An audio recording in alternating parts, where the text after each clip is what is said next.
Microcampus. 11 letters, 11 students, 2 teachers, 1 baby.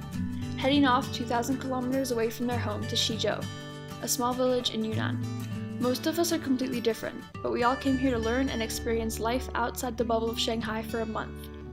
We are the Quicksilver Microcampus group, the 17th group to ever partake in this incredible opportunity. We came out here with a certain topic that we chose at the very beginning of the process, which was months ago. I chose to do a small business case study. In Shanghai, I did a lot of research about different statistics and popular items of Yunnan and Xizhou. But when I arrived, I realized that showing numbers and money behind the businesses wasn't the picture I was meant to paint. Instead, I wanted to focus on the peoples whose lives were based around this business. Narrowing it down even farther, I wanted to focus on my journey, with a side of small businesses as well, of course. In order to show my personal journey of learning about local businesses, I must consider my views before Microcampus, discoveries made during Microcampus, and plans for my journey after Microcampus. How do you start them? Can you actually survive off of just running a small business? These were some of the questions I had before coming here. I thought that being a small business owner was an admirable and exciting thing. Being able to run your own business would be amazing. Selling your own products and making customers happy. I expected to be able to find one business when I came here and focus on just that one business. When I arrived, there were hundreds to choose from. I thought that I would struggle most with the language barrier, and that did prove to be a challenge. But I was able to work through it by making sure that I was prepared, and I always had the help of my friends and teachers. Previously, I had not had many experiences away from my family. Throw together a couple of China Live trips, one interesting and impactful summer camp experience, and an amazing trip with my friend, and you get all of my solo adventures where I left my family.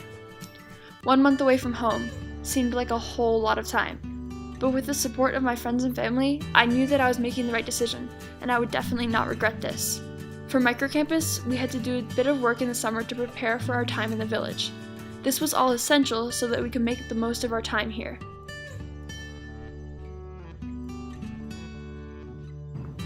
When I arrived in Xizhou, as stated by Mr. Qi, the most important thing was to just get out into the village. We were to make connections and build bonds with the locals while also gathering information. I found that every small business had a story behind it, and it was amazing to get to know and learn about these stories. My topic and goal changed from wanting to focus and completely almost analyze one business to just wanting to go and spend time with this amazing and interesting person who ran an incredible business. I learned a lot about myself, and she inspired me to do what I love, not just to chase after what seems to make the most profit. About a week into the trip, I met Miss Pan. I was fascinated with tie-dye and spent about 40 minutes in her shop one day. Miss Pan was born in Shandong and graduated from the Shanghai International Studies University last year. She studied Korean language and literature. After spending a year in the office, she realized that it wasn't for her, and after visiting Xizhou, she came back with her boyfriend to open a shop. For her, tie-dye is peaceful and interesting. She learns something new each day. This is why I have decided to share her story. Instead of focusing on the profit, she looks forward to coming to work each day and running her shop.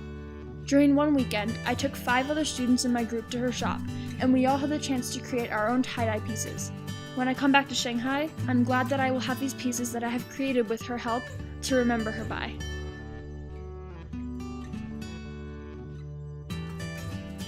Because of Microcampus, I have learned and discovered more about myself than I could ever imagine.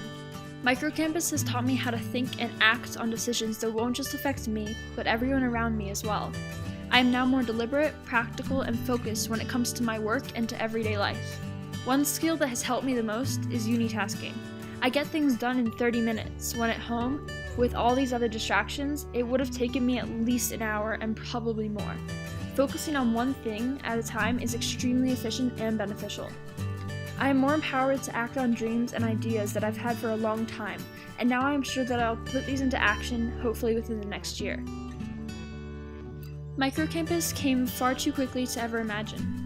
The process in total is a period of many months, and now it is almost over. My experience at Microcampus has taught me how to learn as a group and a new meaning of teamwork. Teamwork, focus, trust, and respect are all key components to utilizing your time here. The boat doesn't move properly unless all of us are working. As a group, we have all had our struggles and our amazing moments, We have learned more about each other and gained respect and trust in ways that we have never had the chance to in Shanghai. We were all put in a similar position far away from home, and we have all now grown with each other and because of each other. My personal journey at Microcampus taught me more about truly stepping up as a leader and as a follower. We all have many different roles, and it is our job to make sure they get done. One thing that has truly impacted me is my break from technology. It has benefited me and caused me to notice and focus on things I never would have before. There are a lot of things we should have learned at Microcampus, and we have learned or done them all. Now it is our job to take them back to Shanghai and continue to be the best people that we can be.